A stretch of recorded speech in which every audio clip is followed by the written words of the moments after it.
For the fourth month in a row, Canadians scratched the U.S. off their travel list when they could. When it comes for vacation, I think there's other places I would rather go. Both air and ground traffic slowed. In April, Canadian resident return trips by air fell 19.9% compared to the same month in 24. Stunning images of near-empty passenger planes are popping up on social media. These international flights have many tourists flying to the USA practically alone.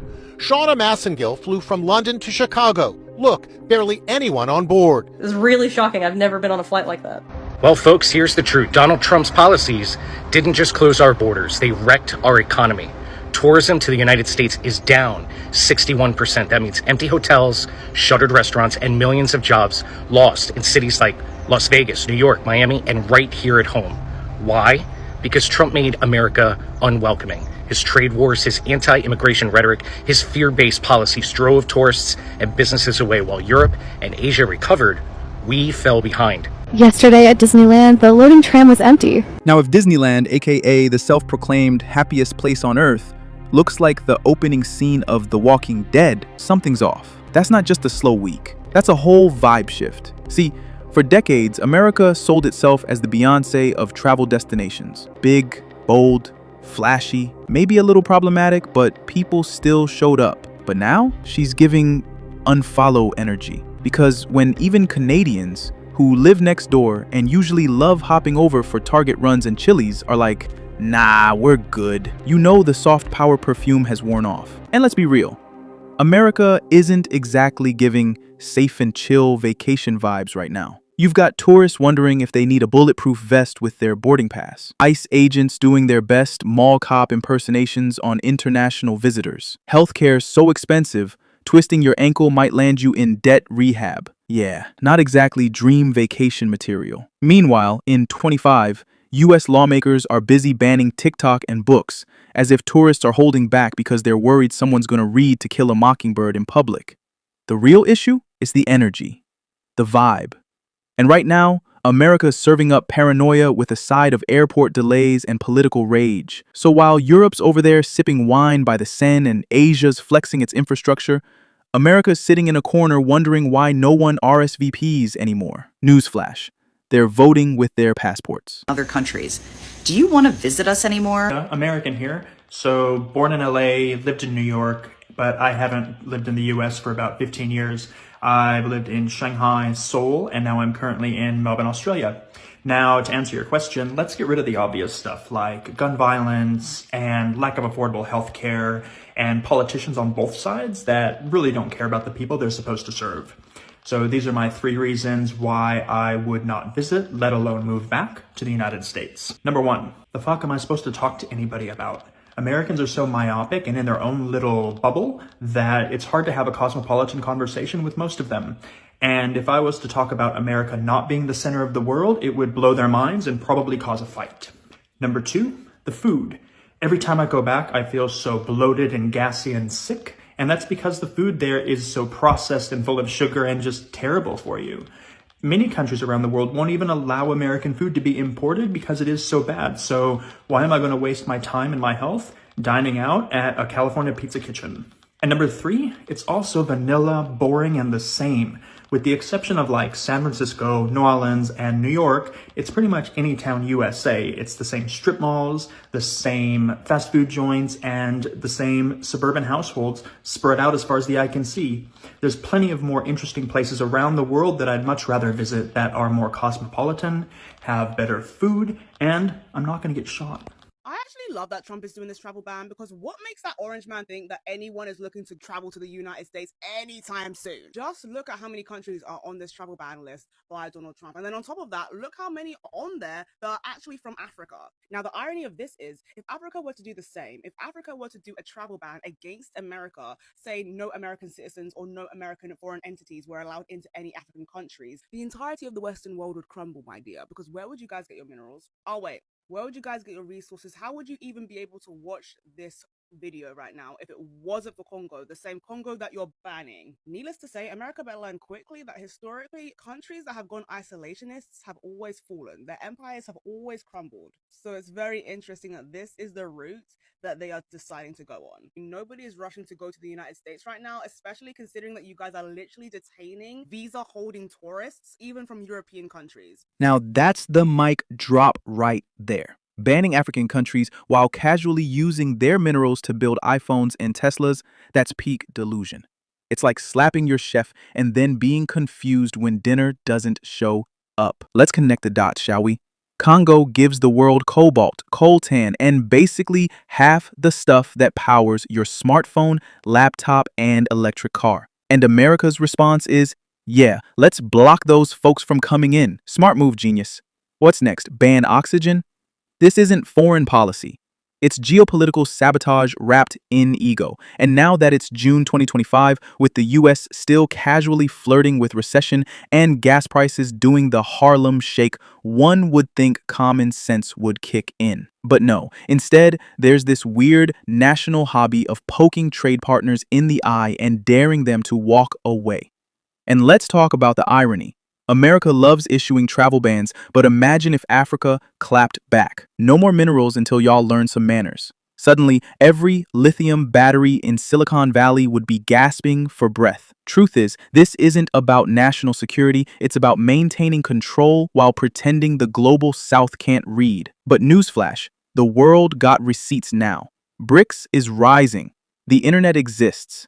And America's not the only store on the block anymore. The monopoly expired, and the rest of the world is building its own target. So y'all know them travel advisory reports that the United States loves to push out, basically telling us to not go to certain places because they're violent or it's not safe. Yeah, so the Department of Commerce has now issued a report showing a growing list of countries advising their citizens to not come to the United States, to not come and visit the United States.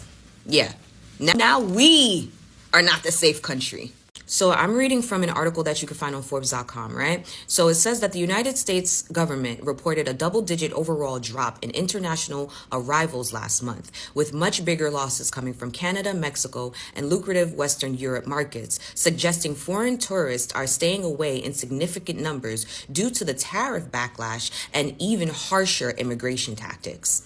So I'm just going to read off some of these statistics. So in the Caribbean, they have seen a 26% drop from visitors and tourists. Africa, 10% drop. South America, 11% drop. Central America, 24% drop. Asia is a 1% drop. And now the two largest governments, or the two largest European markets, the United Kingdom is down 15%, and then Germany is down 29%. These governments are telling their citizens to not come over to the United States, not visit the United States, in fear that ICE agents will detain their citizens and not bring them back to their native land, which we see is the case here in this administration. If they come here, God forbid, get detained by ICE, ICE will not allow them to prove that they're visiting, will not allow them to prove their visas. They will most likely send them to a detention center and then ship them over to El Salvador's mega prison, just like they did with that teenage New York Bronx kid that's actually from Venezuela.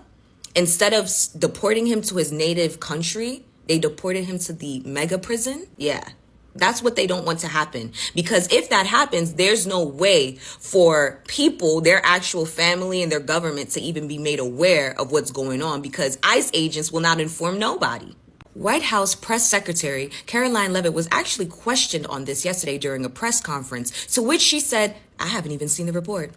I haven't even seen the report. As the White House press secretary, is that not your job to be aware and to manage the reputation of the government? Instead, she decided to say, while I haven't seen the reports and I would have to read it in order for me to effectively comment, I do believe that the administration that we're in right now is so much safer and so much better than the one that we were in previously 4 years ago. So I don't know why they would be advising their citizens to not come over here. It's because of this administration's policy and their harsh immigration tactics. That's why. These are tourists that often have to come over here on a visa. ICE agents are not allowing people to even prove their legal status. Why the fuck would anybody come over here?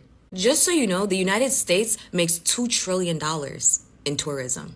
$2 trillion that we're starting to lose now. $2 trillion. That's not just tourism money. That's we keep the lights on money. That's don't rock the dollar money. And the US is out here casually throwing it away like it's a Subway coupon. See, most folks don't realize tourism is America's sugar daddy. It brings in foreign cash, props up small businesses, and makes cities like Orlando, Vegas, and Miami look like something out of the Sims Deluxe Edition.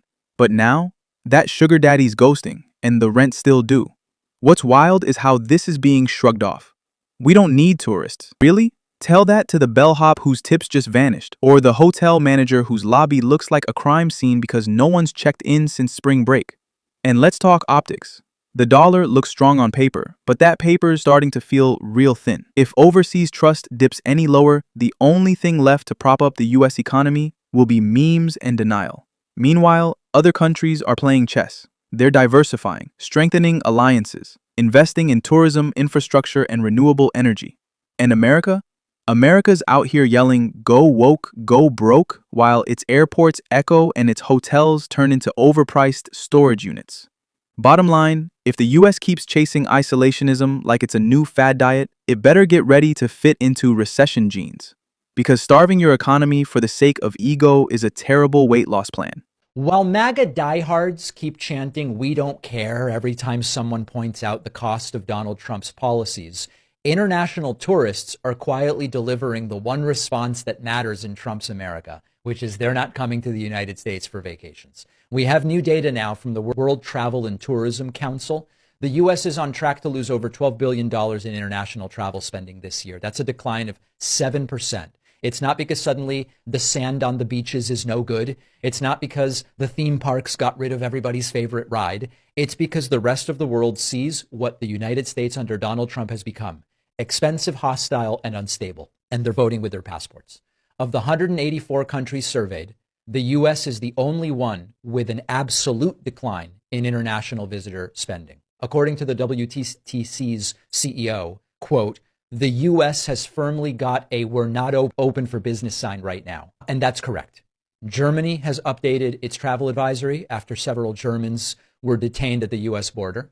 Canada, which used to be exempt from most of the short-term visa requirements, now has to register and submit fingerprints for any visit longer than 30 days. That's new under Donald Trump. You've got Canadian Airlines canceling routes due to declining demand. Vehicle traffic at land crossings is down significantly from Canada. So these are not anecdotes. This is an economic warning siren. The largest travel economy in the world is bleeding visitors. And MAGA's response is always, so what? We don't want sissy Europeans and liberal Canadians coming here. Well, one of the things that you have to understand is that overseas visitors spend 7 to 8 times more than domestic tourists when they come to the United States. Canadian visitors spend 3 times more than Americans when Canadians vacation in the United States, and we're losing a bunch of them. So when conservatives and right-wingers brush this off as, oh, globalists are scared and liberals are whining, they are not understanding the math.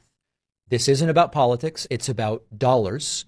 It's about cities losing tourism jobs. It's about entire regional economies built on foreign travel drying up. And you can't own the libs with a bankrupt hotel. That is what decline looks like. And it is completely self-inflicted because of Trump's policy of punish, restrict, and intimidate. Now that line, "you can't own the libs with a bankrupt hotel," put that on a tote bag because it's gospel. America's decline isn't some dramatic Hollywood explosion. It's death by 1,000 dumb policies. One canceled tourist at a time. One more visa nightmare. One more press secretary pretending not to read reports like it's a TikTok trend. What's happening right now in 2025 is a vibe shift, and the US missed the memo. The cool kid energy is gone. Now it's giving middle-aged man yelling at clouds. Canada's nervous. Europe's backing away slowly. And Africa's done being the side character in this plot. The travel advisories speak for themselves. Don't go there. They might detain you, or worse, send you to the wrong country entirely. And let's talk math.